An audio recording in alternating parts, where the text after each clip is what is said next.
ओम नमो नारायणाय। मैं अब्बा मंडल संस्थान सरोज देवा जी। तो सुखदेव जी कहते हैं कि परीक्षित,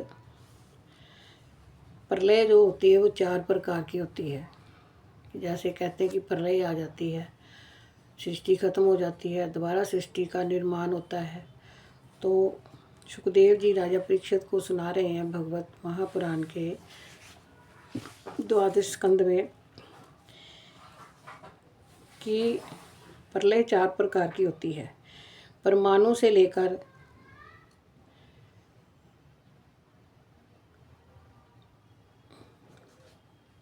एक एक युग कितने कितने वर्षों का होता है, ये मैं तो बता चुका हूँ भागवत में।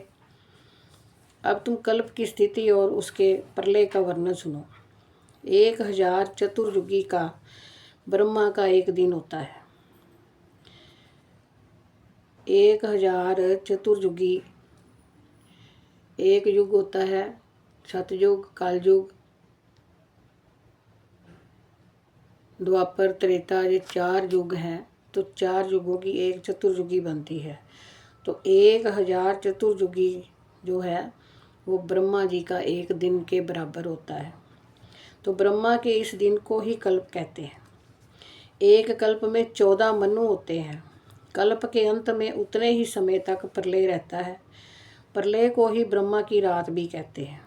उस समय ये तीनों लोक लीन हो जाते हैं, उनका प्रलय हो जाता है, जिसका नाम नैमित्तिक प्रलय है। इस प्रलय के अवसर पर सारे विश्व को अपने अंदर समेटकर लीन कर ब्रह्मा और तत्पश्चात शेष शाही भगवान नारायण भी शयन कर जाते हैं।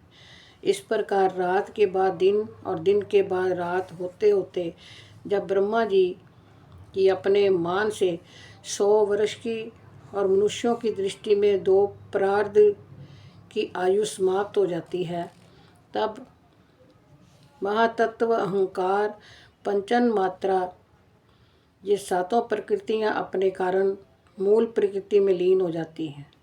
राजन, इसी का नाम प्राकृतिक प्रलय है। इस प्रलय में प्रलय का कारण उपस्थित होने पर पंचभूतों के मिश्रण से बना हुआ ब्रह्मांड अपना स्थूल रूप छोड़कर कारण रूप में स्थित हो जाता है, घुल मिल जाता है। तो परीक्षित, प्रलय का समय आने पर 100 वर्ष तक मेघ पृथ्वी पर वर्षा नहीं करते, किसी को अन्न नहीं मिलता। उस समय प्रजा भूख प्यास से व्याकुल होकर एक दूसरे को खाने लगती है। इस प्रकार काल के उपद्रव से पीड़ित होकर धीरे धीरे सारी प्रजा क्षीण हो जाती है। तो प्रलयकालीन संवर्तक सूर्य अपनी प्रचंड किरणों से समुद्र, प्राणियों के शरीर और पृथ्वी का सारा रस खींच खींच कर सूख जाते हैं और फिर उन्हें सदा की भांति पृथ्वी पर बरसाते नहीं। उस समय संकर्षण भगवान के मुख से प्रलयकालीन संवर्तक अग्नि प्रकट होती है। वायु के वेग से वह और भी बढ़ जाती है और तल अतल आदि 7 नीचे के लोकों को भस्म कर देती है। वहाँ के प्राणी तो पहले ही मर चुके होते हैं। नीचे से आग की करारी लपटें और ऊपर से सूर्य की प्रचंड गर्मी। उस समय ऊपर नीचे चारों ओर ये ब्रह्मांड जलने लगता है। ऐसा जान पड़ता है कि मानो गोबर का उपला जलकर अंगारे के रूप में दहक रहा हो। इसके बाद प्रलयकालीन अत्यंत प्रचंड सांवर्तक वायु सैकड़ों वर्षों तक चलती रहती है। उस समय का आकाश धुएं और धूल से तो भरा ही रहता है। उसके बाद असंख्यों रंग बिरंगे बादल आकाश में मंडराने लगते हैं और बड़ी बड़ी भयंकरता के साथ गरज गरज कर सैकड़ों वर्षों तक वर्षा करते रहते हैं। उस समय ब्रह्मांड के भीतर का सारा संसार एक समुद्र हो जाता है, सब कुछ जलमग्न हो जाता है।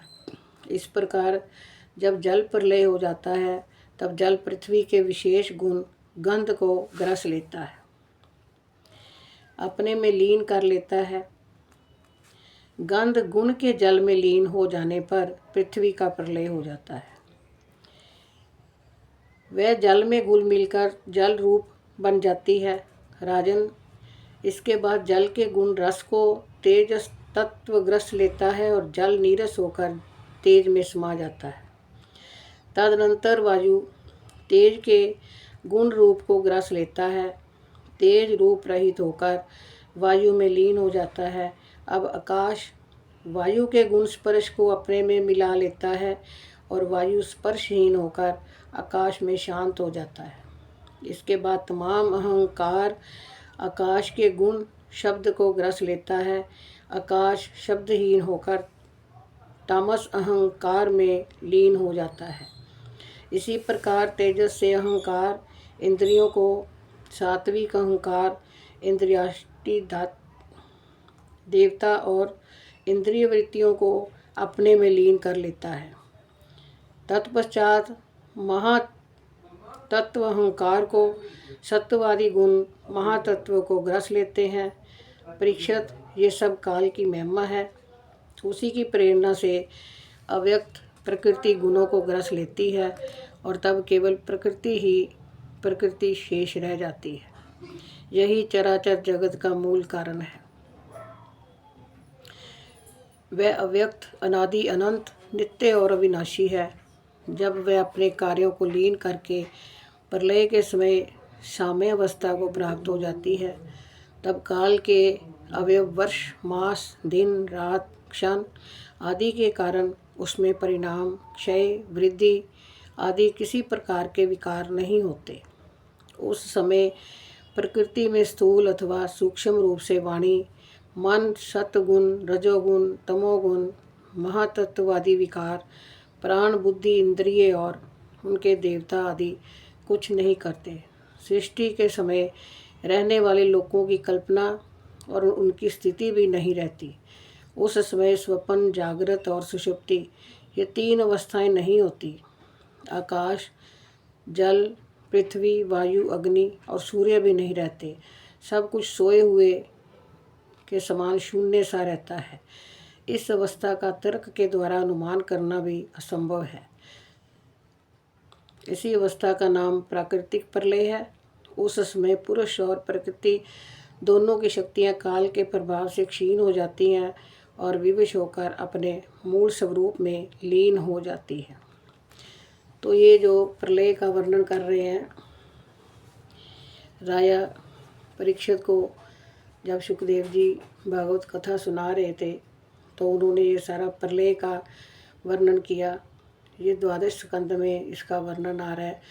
तो जैसे भी हम ये सोचें, इस पर विचार करें कि मनुष्य का अस्तित्व है क्या। मनुष्य का अस्तित्व कुछ भी नहीं है। ये प्रभु की लीला है। क्यों? प्रभु अपने ही आप से खेल खेलते हैं, अपनी ही माया से। जिस प्रकार एक बच्चा एक खिलौने को या एक कुछ सामान है उससे घर बनाता है, उससे ईंटें लगाता है, उससे कोई कुछ भी बना लेता है और बनाने के बाद जब उसका मन भर जाता है तो उसी को लय कर देता है। लय करने के बाद अगर मिट्टी से बनाता है तो वह मिट्टी बन जाती है। तो इसी प्रकार जो भगवान है, जो प्रकृति है, वो अपनी माया से, अपने आप से स्वयं ही अपने खेल को रचाती है। मनुष्य की तो कोई होंद ही नहीं है कि हम क्या हैं। इसी प्रकार बड़े बड़े ऋषि, मुनि, संत, महात्मा, पुरुष जो भी हमें ये शिक्षा देते हैं, हमें ये समझाते हैं कि हमारा अस्तित्व कुछ नहीं है। कबीर जी ने भी कहा कि पानी केरा बुध बुधा आसमानस की जात, देखत ही छुप जाएगा ज्यों तारा प्रभात। तो किस लिए हम ये सब कुछ क्या कर रहे हैं, किस लिए कर रहे हैं, क्यों कर रहे हैं? हमें अपने मूल को पहचानना है, अपने आप को पहचानना है और हम क्या हैं वहाँ तक हमने पहुँचना है। ये सब जो कुछ है भगवान की माया है। हम बैठे हैं, पूजा कर रहे हैं, पाठ कर रहे हैं, दिखावा कर रहे हैं, जो कुछ भी कर रहे हैं, इसका कोई फ़ायदा नहीं है। फ़ायदा वही है, वही लाभ हमें हो रहा है जो हम भगवान के नाम में बैठकर भगवान की लीला को समझने का, सत्संग करने का। वो कहते हैं कि सत्संग करेंगे कल युग में तो भगवान स्वयं ज्ञान और विवेक का जो उदय कर देंगे, जिससे हमारी जो बुद्धि है, हमारा जो मन है, वो एकाग्र होकर उस प्रभु को पहचानने में समर्थ हो जाएगा। ओम शांति शांति शांति ही ओम।